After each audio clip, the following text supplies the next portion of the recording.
Breaking news చూస్తున్నాం. ఖమ్మం వరద బాధిత ప్రాంతాల్లో సీఎం రేవంత్ రెడ్డి పర్యటిస్తున్నారు.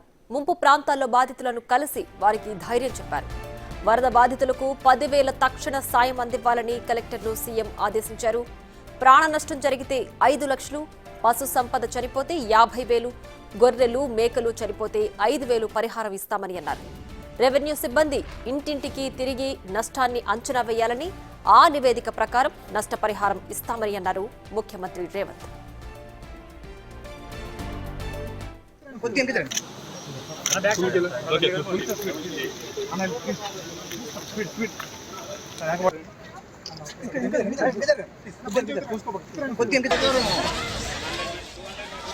అరవై 70 ఏళ్లలో ఇలాంటి వర్షం ఎన్నడూ చూడలేదని పెద్దలంటున్నారని సీఎం రేవంత్ చెప్పారు.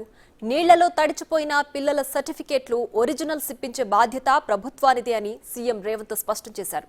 కలెక్టర్ వద్ద 5 కోట్లు అత్యవసర నిధి ఉంచామని, బియ్యం, ఉప్పు, పప్పు, తినుబండారాలు అందివ్వాలని ఆదేశాలిస్తున్నట్లు సీఎం చెప్పారు.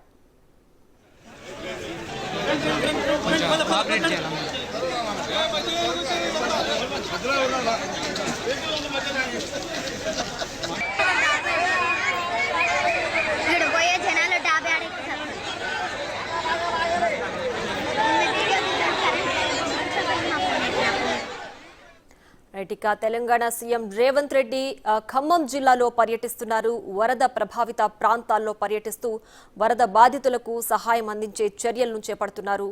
పర్యవేక్షణ చర్యలు కూడా చేపడుతున్నారు. సో ఎవరెవరికి ఎలాంటి సహాయం అందాలి, రానున్న రోజుల్లో ఎలాంటి చర్యలు తీసుకోవాలి, గత 60-70 ఏళ్లలో ఇలాంటి వరద ఎన్నడూ చూడలేదని పెద్దలు చెప్తున్నారని సీఎం రేవంత్ స్పష్టం చేశారు. సో దీనికి సంబంధించి రెగ్యులర్గా ఏవేవి కావాలో మౌలిక వసతులు, మౌలిక సదుపాయాలు కావాల్సినవి, రోజువారీ సరుకులు, అలాగే పాలు, వాటర్ సదుపాయం కూడా అందించాలని అధికారులకు సీఎం రేవంత్ రెడ్డి ఆదేశాలు జారీ చేస్తున్నారు. సో సీఎం రేవంత్ రెడ్డి పర్యవేక్షిస్తున్నారు. ఆయనతో పాటు మంత్రులు భట్టి విక్రమార్క, అలాగే ఉత్తమ్ కుమార్ రెడ్డి అందరూ కూడా మనం బిగ్ టీవీ స్క్రీన్ పైన చూడొచ్చు. ఎక్స్క్లూజివ్ గా వాళ్ళు పర్యటిస్తున్న దృశ్యాలను కూడా, ఎక్కడైతే పర్యటిస్తున్నారో వరద ప్రభావిత ప్రాంతాలు, ఖమ్మం జిల్లా వ్యాప్తంగా వరద లోతట్టు ప్రాంతాలను ముంచేసింది. ఎక్కడైతే చెరువులున్నాయో అక్కడ కట్టలు తెగి ఆ వరద నీరు రోడ్లపైకి, దాంతో పాటు ఇళ్లలోకి కూడా చేరుకున్న పరిస్థితి జరిగింది.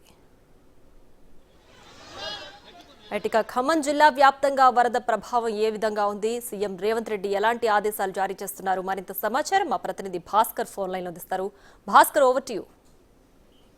ఇప్పటికే సీఎం రేవంత్ రెడ్డి ఖమ్మం జిల్లా ముంపు ప్రాంతాలలో పర్యటన చేస్తున్నారు. ముఖ్యంగా ఖమ్మం రూరల్ ప్రాంతం, పాలెం నియోజకవర్గంలో ఉన్న రూరల్ ప్రాంతం ఉన్నటువంటి కర్ణగిరి ప్రాంతంలో ముంపు ప్రాంతం మొత్తం పర్యటన చేశారు. మొత్తానికి తక్షణ సహాయం కింద పునర్వాస బాధితులకు మనిషికి అంటే ఇంటికి 10,000 రూపాయల చొప్పున కూడా ఇవ్వడం కూడా జరిగింది. మరోవైపు చూసుకుంటే నిధులు మంజూరు చేస్తున్నట్టు జిల్లా కలెక్టర్ అకౌంట్ లో 5 కోట్ల రూపాయలు నిధులు మంజూరు చేశారు. అనంతరం అక్కడ అయిపోయిన తర్వాత నెక్స్ట్ అంటే సత్తపల్లి మన ఏదైతే ముంపు ప్రాంత ప్రజలు ఉన్నారో ఆ సర్టిఫికేట్స్ కోల్పోయిన విద్యార్థులకు కావచ్చు, అదే నిరుద్యోగులతో పాటుగా ఉద్యోగులకు కూడా వాళ్ళకి విలువైన సర్టిఫికేట్ ఏదో మిస్ అయిపోయినా వాటన్నిటి ప్లేస్ మరి కొత్త సర్టిఫికేట్ ఇచ్చేందుకు కూడా ఆదేశాలు జారీ చేశారు జిల్లా కలెక్టర్కు. మరోవైపున మాత్రం ఇప్పుడు ఉన్నటువంటి ఈ స్థానిక నిత్యావసర వస్తువుల కోసం కూడా ముఖ్యంగా ప్రతి అంటే ఒక నెల వరకు నిత్యావసర వస్తువులకు అందించే విధంగా జిల్లా కలెక్టర్ కూడా పురమాయించడం జరిగింది. మరోవైపున ఇప్పుడు చూసుకుంటే మళ్ళీ అక్కడ ముగించిన అనంతరం అక్కడ నుంచి నేరుగా బయటకు వస్తున్న తరుణంలో మళ్ళీ అక్కడ శాశ్వత భవనాల కోసం అంటే ఏదైతే ముంపు ప్రాంత సమస్య ఉందో ఆ ప్రాంతం కరకట్ట కావాలని చెప్పిన తరుణంలో కరకట్ట కూడా పూర్తిగా నిర్మాణం చేస్తానని చెప్పి హామీ ఇవ్వడం కూడా జరిగింది. ఇప్పటికే పనులు మొదలు పెట్టారు. మరి కొంత సేపట్లో ఆ పనులు కూడా పూర్తి చేస్తామని చెప్పని కూడా జరిగింది. అక్కడ ముగించుకొని మరలా ఖమ్మం నగరంలో ఉన్న నాయకుడు అంటే ఇది మన నయాబజార్ చౌరస్తాకు సీఎం రేవంత్ రెడ్డి చేరుకునేందుకు ఇప్పుడు అక్కడ నుంచి బయలుదేరారు. అక్కడ నుంచి నేరుగా ఈ మంచిగంట భవన్కి వచ్చేసి బొక్కలగూడ ప్రాంతంలో ఉన్నటువంటి కార్యకర్తలతో ప్రత్యేకంగా సమావేశం అంటే ఇక్కడ బాధితులు పరామర్శించి ఇక్కడ కూడా బాధితులకు కిరాణం సరుకులతో పాటు నిత్యావసర వస్తువులతో పాటుగా మరికొంత ఇక్కడ కూడా హామీ ఉన్నట్టుగా తెలుస్తా ఉంది. ప్రియా, రైట్. భాస్కర్, అయితే తక్షణ సాయం కింద వరద బాధితులకు 10,000 అందించాలని చెప్పి కూడా సీఎం రేవంత్ రెడ్డి చెప్పారు. అలాగే రానున్న రోజుల్లో ఈ వర్ష ప్రభావం ఇంకా ఎలా ఉండబోతోంది, దీనికి సంబంధించి సహాయక చర్యలు ఇంకా ఏమేమి అందించే అవకాశం ఉంది? ఇప్పటివరకైతే వాతావరణం అయితే చాలా ప్రశాంతంగానే ఉంది. మున్నేరు కూడా శాంతించింది. ఒకప్పుడు ఆకేరు ఇప్పుడు మేరు కూడా నెమ్మదిగానే ఉంది. ఇప్పుడు ప్రజెంట్ అయితే నీటి ప్రవాహం సుమారు ఒక 16 అడుగుల మేరకు ప్రవహిస్తుంది. అయితే మరలా భవిష్యత్తు లాంటి ఈ విపత్తులకు ఉండే విధంగా అన్ని ఏర్పాట్లు చేస్తాం. పూర్తిగా ఆర్సీసీ వాళ్ళతో నిర్మాణం చేసే విధంగా అన్ని చర్యలు తీసుకుంటాం అని చెప్పడం కూడా జరిగింది ప్రియ. అయితే గతంలో ఇచ్చిన మాట ప్రకారమే తమ ప్రభుత్వం పనిచేస్తూ ప్రజా పాలన అందిస్తామని చెప్పని హామీ ఇవ్వడం కూడా జరిగింది. మొత్తానికైతే మరలా వచ్చే సంవత్సరం కల్లా పూర్తి స్థాయిలో కరకట్టుకి అంటే దానికి ఆర్సీసీ వాళ్ళు నిర్మాణం చేసే విధంగా అన్ని ఏర్పాట్లు తీసుకుంటున్నామని చెప్పడం కూడా జరిగింది ప్రియా. రైట్ భాస్కర్, అలాగే స్కూళ్లకు సంబంధించి వరద ప్రభావానికి సంబంధించి సెలవులు తీసుకునే నిర్ణయాన్ని కూడా కంప్లీట్ గా ఆ జిల్లా కలెక్టర్లకు కూడా ఆదేశాలు ఇచ్చారు. అంటే వాళ్లే నిర్ణయం తీసుకునే అధికారం కూడా వాళ్ళకి ఇచ్చినట్లు రేవంత్ రెడ్డి స్పష్టం చేశారు కదా. సో ఈ వరద ప్రభావం ఇలాగే ఇంకా ఎన్ని రోజులు ఉండే అవకాశం ఉంది? స్కూళ్లకు ఎన్ని రోజులు సెలవులు ఉండే అవకాశం ఉంది?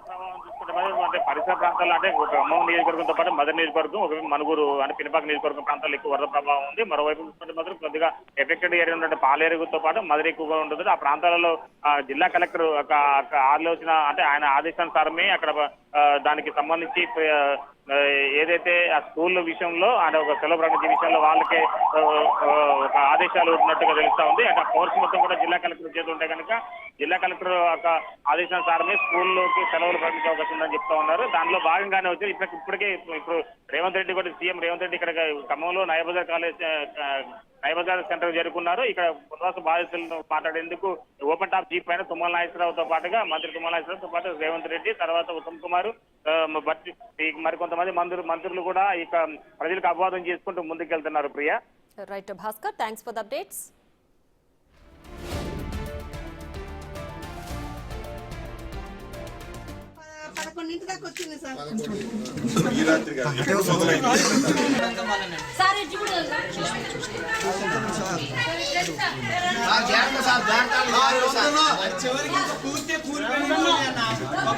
ఫోన్ ఇంకా పెట్టాలి కొంచెం ఇది నిండిపోయింది సార్, ఇది ఇల్లు నిండిపోయింది సార్, ఇల్లు నిండిపోయింది.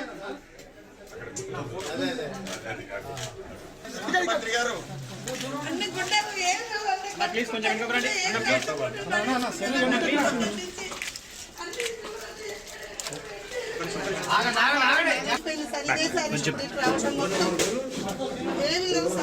రాత్రి ఎన్ని గంటలకు వచ్చింది తల్లి?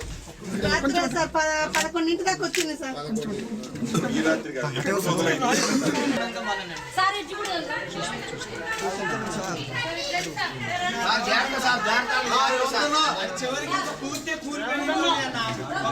ఫోన్ ఇంకా పెట్టాలి కొంచెం. బ్రేకింగ్ న్యూస్ చూస్తున్నాం. ఖమ్మం జిల్లా వ్యాప్తంగా వరద ప్రభావం ఏ విధంగా ఉందని తెలంగాణ సీఎం రేవంత్ రెడ్డి స్వయంగా పర్యటించి అలాగే ఇళ్లల్లోకి కూడా స్వయంగా తాను దిగి అక్కడ బాధితులను పరామర్శిస్తూ ఎలా అయితే వరద ప్రభావం జరిగిందని వాళ్ళని అడిగి తెలుసుకుంటున్నారు. సో ఎప్పటి నుంచి ఈ వరద ఇంత ఉధృతంగా ఉంది, అక్కడ ఎప్పటి నుంచి వాళ్ళకి సహాయక చర్యలు అందుతున్నాయి అని కూడా సీఎం రేవంత్ రెడ్డి అడిగి తెలుసుకుంటున్నారు. సీఎంతో పాటు మంత్రులు కూడా ఉన్నారు. సో ఎప్పటికప్పుడు పరిస్థితిని పర్యవేక్షిస్తూ సహాయక చర్యలు అందిస్తూ కూడా బాధితులకు ధైర్యం చెప్తున్నారు. అలాగే ఇప్పటికే మాజీ ఉపరాష్ట్రపతి వెంకయ్య నాయుడు అందించిన సహాయానికి సీఎం రేవంత్ రెడ్డి అభినందనలు తెలియజేస్తూనే ప్రతిపక్షానికి కూడా చురకలంటించారు. సో వరద ప్రభావం ఈ విధంగా ఉంటే కూడా ప్రతిపక్ష నేతలు ఒక్కరు కూడా వచ్చి స్పందించలేదు, ఇక్కడ పర్యటించలేదు అని చెప్పి కూడా రేవంత్ రెడ్డి కౌంటర్ వేశారు. సో బెయిల్ కోసం అయితే ఢిల్లీకి వాళ్ళందరూ వెళ్తారు, కానీ వరద ప్రభావిత ప్రాంతాల్లో వరద బాధితులకు సహాయం చేసే విధంగా అట్లీస్ట్ భరోసా ఇచ్చే విధంగా వాళ్ళ చర్యలు లేవు అంటూ కూడా సీఎం రేవంత్ రెడ్డి చురకలంటించారు. సో ఖమ్మం జిల్లా వ్యాప్తంగా సీఎం రేవంత్ రెడ్డితో పాటు భట్టి విక్రమార్క, అలాగే పొన్నం ప్రభాకర్ అండ్ పొంగులేటి శ్రీనివాస్, ఉత్తమ్ కుమార్ రెడ్డి కూడా మంత్రులందరూ కూడా క్షేత్రస్థాయిలోనే కాదు డైరెక్ట్గా బాధితుల ఇళ్లల్లోకి ప్రవేశించి అక్కడ పరిస్థితి ఏ విధంగా ఉంది, వాళ్లకు ఎంత మేర నష్టం జరిగింది అనే విషయాలు కూడా బాధితులను అడిగి తెలుసుకుంటున్నారు. దీనికి సంబంధించి మరింత సమాచారం మా ప్రతినిధి రాణా అందించడానికి సిద్ధంగా ఉన్నారు. రాణా, చెప్పండి, ఖమ్మం జిల్లా వ్యాప్తంగా సీఎం రేవంత్ రెడ్డితో పాటు మంత్రులు కూడా పర్యవేక్షిస్తున్నారు. ప్రస్తుతం అక్కడ పరిస్థితి ఏ విధంగా ఉంది? గత 2 రోజుల నుంచి కురుస్తున్నటువంటి భారీ వర్షాలకి పూర్తిగా ఖమ్మం నియోజకవర్గంతో పాటు మొత్తం జిల్లాలో చాలా నియోజకవర్గాలు కూడా పూర్తిగా ఎఫెక్ట్ అయినటువంటి పరిస్థితి. మధిర నియోజకవర్గంలో ఉన్నటువంటి ప్లేస్ లో మధిర నగరంలో కూడా ఎక్కువగా ఈ వాటర్తో నిండిపోయి పలు కాలనీలు కూడా నీట మునిగినటువంటి పరిస్థితి కనపడుతుంది. అయితే ఖమ్మం గ్రేటర్ ఖమ్మంలో ముఖ్యంగా సిటీలో ఏదైతే మున్నేరు వాగు పరివాహక ప్రాంతం ఏదైతుందో రైట్ సైడ్ కానీ లెఫ్ట్ సైడ్ నివాసం ఉన్నటువంటి ఎవరైతే కాలనీ వాసులు కానీ వాళ్ళందరూ కూడా చాలా ఇబ్బందులు పడుతున్నారు. నైట్ అంతా కూడా మొత్తం దాదాపు 45 ఫీట్ల దాకా కూడా వరద నీరు రావడంతో ఇంట్లో ఉన్నటువంటి సామాన్లు కానీ అలాగే ఇల్లు కొట్టుకొని ఇంట్లో ముందున్నటువంటి వాహనాలు కానీ అన్ని కూడా కొట్టుకునేటువంటి పరిస్థితి కనపడుతుంది. సో దాదాపు ఈ నిన్నటి వరకు కూడా సమీక్ష చేసినటువంటి ముఖ్యమంత్రి రేవంత్ రెడ్డి పూర్తిగా ఇప్పుడున్నటువంటి పరిస్థితుల్లో నల్గొండ జిల్లాతో పాటు ఖమ్మం జిల్లా ఎక్కువగా ఎఫెక్ట్ అయిందనేసి కూడా రిపోర్ట్లు వచ్చాయి. దాని తగ్గట్టుగా క్షేత్రస్థాయిలో పర్యటించి అక్కడ ఉన్నటువంటి బాధితులకి ఒక భరోసా కల్పించాలనే ఉద్దేశంతో ఇవాళ రేవంత్ రెడ్డి అలాగే మంత్రుల బృందం కూడా ఇటు ఖమ్మం జిల్లాకి రావడం జరిగింది. ప్రస్తుతం ఆయన ఖమ్మంకి చేరుకున్నారు. ఖమ్మం చేరుకున్న తర్వాత మున్నేరు వాగు ప్రాంతమైనటువంటి ఏదైతే బొక్కలకుంట కానీ ఈ ప్రాంతంలో ఎక్కువగా అక్కడ ఉన్నటువంటి కాలనీ వాసుల్ని ఆయన పరామర్శిస్తున్నారు. ఎలా జరిగింది, ఎప్పుడు జరిగింది, ఎలా మీరు ప్రాణాలు కాపాడుకున్నారు, ఎంతవరకు ఆస్తి నష్టం జరిగింది అన్న దానిపై కూడా ఆయన వివరాలను సేకరిస్తున్నారు. వారికి ఒక భరోసా అనేది కల్పిస్తున్న నేపథ్యం ఏర్పడుతుంది. ఎందుకంటే గతంలో దాదాపు 30 ఏళ్ల తర్వాత ఇంత భారీ స్థాయిలో ఖమ్మం నగరానికి ఇంత విపత్తు వచ్చింది. ఆ విపత్తు నుంచి కూడా ఖమ్మం ప్రజలు వారు ప్రాణాలతో తప్పించుకున్నప్పటికీ ఇప్పటికే దాదాపు 7 మంది దాకా కూడా గల్లంతైనటువంటి పరిస్థితి కనపడుతుంది. ఆ వివరాలంతా కూడా ముఖ్యమంత్రి అధికారులను అడిగి తెలుసుకున్నటువంటి పరిస్థితి కనపడుతుంది. ముఖ్యంగా ఇంట్లో ఉన్నటువంటి సామాన్లన్నీ కొట్టుకుపోయి వాళ్ళందరూ కూడా నిరాశ్రయులు అయిపోయారు. దాదాపు రాత్రి నుంచి కూడా వారికి ఫుడ్ లేదు, చాలా వరకు కరెంటు లేదు అన్న విషయాలు కూడా ఆయన తెలుసుకున్నటువంటి పరిస్థితి కనపడుతుంది. ఎందుకంటే చాలా వరకు కరెంటు రీస్టోర్ చేయాలన్నా కూడా చాలా దాదాపు కిలోమీటర్ల దగ్గర కూడా ఇక్కడ ఉన్నటువంటి పోల్స్ కానీ అవన్నీ కూడా పడిపోయాయి. దాంతోపాటు ఈ యొక్క విద్యుత్ స్తంభాలు కూడా నేల కొరిగినటువంటి పరిస్థితి ఏర్పడుతుంది. మున్సిపల్ అధికారులు కానీ అలాగే ఎలక్ట్రిసిటీ అధికారులు కూడా ఈ పోల్స్ ని అంతా రీస్టోర్ చేయడానికి అలాగే మళ్ళీ పవర్ రీస్టోర్ చేయడానికి వారు ప్రయత్నిస్తున్నారు. అయితే ఉదయం రాత్రి వచ్చినటువంటి వరద నీటికి ఇంట్లో ఉన్నటువంటి సామాన్యులు కొట్టుకుని మొత్తం కూడా బురద నీరు చేరుకోవడంతో ఒకటి కాలనీ వాసులందరూ కూడా క్లీన్ చేసుకుంటూ ఆ విషయాలతో కూడా ముఖ్యమంత్రి దృష్టికి అధికారులు తీసుకొచ్చినప్పుడు పరిస్థితి ఏర్పడుతుంది. ఎందుకంటే గతంలో కంటే ఈసారి ఎక్కువగా ఎఫెక్ట్ అయింది కాబట్టి ఖచ్చితంగా ప్రతి ఒక్క బాధితుల యొక్క వివరాలు కూడా మీరు సేకరించండి. మొత్తం రిపోర్ట్ వచ్చిన తర్వాత బాధితులకి అందరికీ కూడా పరిహారం అందించాలని ఆయన ఆదేశించినట్టుగా మనకు సమాచారం ఉంది. ఆ వివరాలను కూడా సేకరించమని కూడా అధికారులకు చెప్పడం జరిగింది. ముఖ్యంగా క్షేత్రస్థాయిలో పర్యటిస్తే ఎగ్జాక్ట్ గా వాస్తవాలు తెలుస్తాయనే ఉద్దేశంతో కూడా ఆయన భావిస్తున్నాడు. దాని తగ్గట్టుగానే ఇప్పుడు ఖమ్మం చేరుకున్నారు. అలాగే పాలేరు కానీ ఇప్పుడు భద్రాచలం కానీ మధిర కానీ ఈ నియోజకవర్గాలు కూడా ఆయన వెళ్ళబోతున్నట్టుగా మనకు తెలుస్తుంది. ఇప్పుడైతే ఇక్కడ ఉన్నటువంటి బాధితులతోనూ అధికారులతో వీళ్ళందరితో కూడా ఆయన మాట్లాడుతున్నారు. నైట్ కి ఇక్కడే ఖమ్మం జిల్లాలోనే ఆయన స్టే చేసి ఒక కంట్రోల్ రూమ్ ను కూడా ఇప్పుడు ఏర్పాటు చేస్తున్నారు. ఇప్పుడు పూర్తిగా వర్షాలు ఏ విధంగా ఉన్నాయి, ఎంతవరకు కూడా ఈ జిల్లా అంతా నష్టపోయింది, ఎంతమంది రోడ్డు మీద పట్టారనేది కూడా వివరాలు కూడా సేకరించి దానికి సంబంధించిన వివరాలను కూడా సేకరించిన తర్వాత మానిటరింగ్ అయితే చేయబోతే మానిటరింగ్ చేసిన తర్వాత ఒక అంచనా వచ్చిన తర్వాత ఎఫెక్టివ్ గా ముందుగా కొంతవరకు నిధులను కేటాయించే అవకాశం ఉన్నట్టుగా సమాచారం అయితే ఇప్పటి వరకు ఇటు సిబ్బంది కొరత కూడా ఉన్నటువంటి నేపథ్యంలో సామాజిక కార్యకర్తలు అలాగే కొంతమంది యూత్ ను కూడా ఈ యొక్క ప్రాసెస్ లో మొత్తం ఖమ్మం సిటీని పూర్తిగా క్లీన్ చేయడానికి కానీ వాళ్ళని కాపాడడానికి కూడా వాళ్ళ హెల్ప్ కూడా తీసుకుంటున్నట్టుగా మనకు సమాచారం ఉంది. చాలా మంది స్వచ్ఛందంగా రమ్మన్నట్టుగా తెలుస్తుంది. అయితే ప్రభుత్వం తన పని తాను చేసుకోపోతుంది, అలాగే చాలా మంది కూడా తమ పని తాను చేసుకుని ఎంతవరకు మొత్తం కోల్పోయాననేసి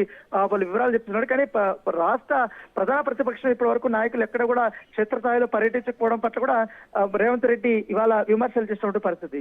right Rana, thanks for the updates.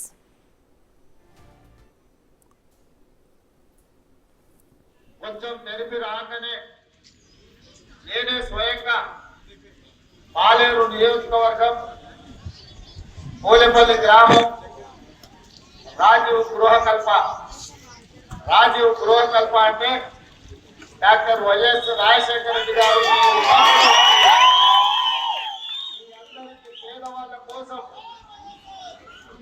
పేదవాళ్ళని ఆదుకోవడం కోసం పేదవాళ్ళ ఆత్మగౌరవంతో బ్రతకాలన్న ఆలోచన కోసం మీరు బాగుండాలి, మీరు ఆత్మగౌరవంతో సమాజంలో తలెత్తుకొని తిరగాలి అని ఈ రాజీవ్ గృహకల్పన నాడు డాక్టర్ వైఎస్ రాజశేఖర రెడ్డి గారు కాంగ్రెస్ ప్రభుత్వంలో ఏర్పాటు చేయడం జరిగింది. మీకు తెలుసు పొంగులేటి గారు ఎమ్మెల్యేగా మంత్రిగా అయిన మరుక్షణం ఉత్తమ్ కుమార్ రెడ్డి గారు సాగునీటి పారుదల శాఖ మంత్రిగా, మట్టి విక్రమార్క గారు ఆర్థిక మంత్రిగా తీసుకున్న మొట్టమొదటి నిర్ణయం ఖమ్మం జిల్లాలో మీ మున్నేరు వాగు రీటైనింగ్ వాళ్ళు కట్టాలి అని ఎంబడే 650 కోట్లతో టెండర్లు పెట్టి పనులను ప్రారంభించడం జరిగింది. ముందస్తుగానే మీకు రాబోయే ఉపద్రవాన్ని ఆలోచన చేసి ప్రభుత్వం మీకు ఈ వరద నుంచి కాపాడాలి అంటే శాశ్వతంగా ఈ రీటైనింగ్ వాళ్ళు కట్టేనే ఎంత వరద వచ్చినా పోలేపల్లి గ్రామంలోకి చుక్క నీళ్లు రాకుండా రీటైనింగ్ వాళ్ళు కట్టినప్పుడే మీకు న్యాయం జరుగుతుంది అని చెప్పి ఆలోచన చేసి వెంటనే టెండర్లు పెంచి పనులను ప్రారంభించడం జరిగింది. పనులు పూర్తి కాకంటే ముందే మన దురదృష్టం అత్యధికంగా వర్షపాతం దాదాపుగా 40-42 సెంటీమీటర్లు. నాకు తెలిసి పెద్దలతో మాట్లాడుతుంటే 60-70 ఏళ్లలో ఇట్లాంటి వర్షాన్ని ఇంత పెద్ద ఎత్తున 40 సెంటీమీటర్ల వర్షాన్ని మేము చూడలేదని పెద్దలు చెప్పింది. ఇవాళ ప్రకృతి వైపరీత్యం వల్ల అత్యధిక వర్షం వల్ల పేదవాళ్ళు ముఖ్యంగా రాజీవ్ ప్రోగ్రాంలో నివసిస్తున్న ఇక్కడున్న వందలాది కుటుంబాలు ఈ రోజు నిజంగా తీవ్రంగా నష్టపోయినాయి. నేను ఇప్పుడే అక్కడ అక్క ఇంట్లోకి పోయి ఇంటికి పోయి అన్ని నేను చూసిన పాపం 10 అడుగుల ఎత్తు నీళ్లు వచ్చి సర్వం నీళ్ళలో మునిగిపోయింది. కొంచెం తెరిపి రాగానే